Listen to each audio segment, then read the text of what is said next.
This crash course is designed to introduce general education teachers to this product.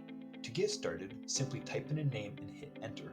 You can also add names by uploading a CSV file or copy and pasting multiple names at once. To create an assessment, select the students you want to assess. Next, click Action, Assessments, then Quick Assessments. You can select skills to assess by subject, Common Core Standard, or you can search for skills.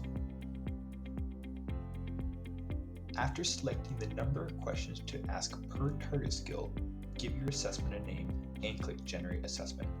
You can also store the assessment parameters for future use. Next, create a class password by clicking Action, Class Password.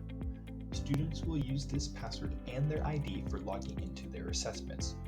For added security, you also have the option to give students an extra unique password.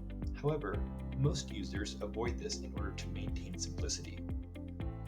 Next, students can access their assessment at tracklearning.com/assess. They simply need to enter their student ID and class password.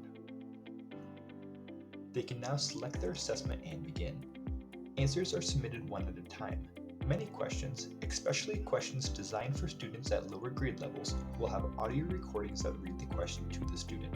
The student will be notified when the assessment is complete.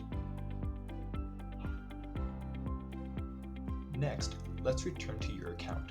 Under the Assessment tab, you can view the results of the assessments. Scores will be broken down by target skill. You can also view the questions of each assessment. Next, let's look at diagnostic assessments. To create a diagnostic assessment, click Diagnostics, give it a name, select the grade level to begin the assessment, select a subject, and select a length.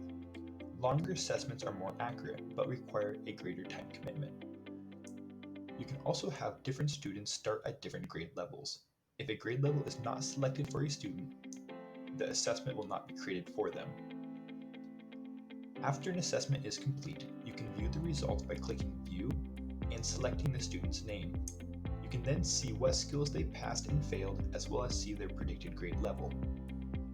This concludes this crash course. Please reach out if you have any questions.